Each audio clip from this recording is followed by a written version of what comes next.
ఇచ్చారు. ఇక నా ఆస్తిపాస్తుల గురించి చెప్పినాను అనుకో, మీరు కింద మీద మీద వాడతారు.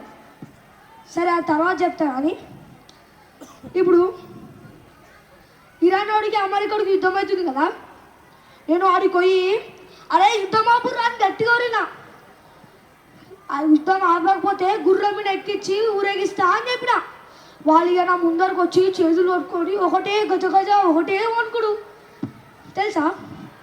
నేనే ఇక భయపడకు అని భరోసా ఇచ్చి పంపించిన. ఇక నా ఆస్తిపాస్తుల గురించి చెప్తానా కదా, చెప్తానన్నా చెప్పలేనా? చెప్తా ఆగండి. హైదరాబాద్లో చార్మినార్ నాదే, ఢిల్లీలో ఎర్రకోట నాదే, మైసూర్లో ప్యాలెస్ నాదే. నన్నెందుకు? మీరు అందరు స్కూల్కి వచ్చారు కదా, ఈ బిల్డింగ్ కూడా నేనే కట్టించిన. బిల్డింగ్ కాదు కాదు కాదు కాదు జెడ్పిహెచ్ఎస్ హై స్కూల్ని బిల్డింగ్ని నేనే కట్టించిన. ఇక నేడికి ఎందుకు వచ్చినా చెప్పాలా మీకు?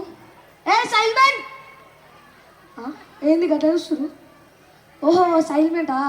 సైల్మెంట్ ఇంగ్లీష్లో కాకుంటుంది అని అట్లా చెప్పిన, ఏమనుకోకూడదు. సైల్మెంట్. ఇక ఇప్పుడు నేను ఇక్కడికి ఎందుకు వచ్చినా చెప్పాలా? ఇక్కడికి నేను ఎందుకు వచ్చినా చెప్పాలా మీకు? ఆ అవతల నా పెళ్ళి అవుతుంది. మీరందరు కట్నం పెట్టేటోళ్ళకి ఉన్నారని నేను అనుకుంటున్నాను, కానీ మీ ముఖాలు చూస్తే కట్నం పెట్టేటోళ్ళకి ఉన్నారు, కట్నం పెట్టేటోళ్ళకి ఉన్నారు. మళ్ళా కట్నం పెట్టిన వాళ్ళు పెళ్ళికి ఎందుకు మరి? సరే అందుకనే నేను పెళ్ళికి పిలవకుండా పోతున్నాను.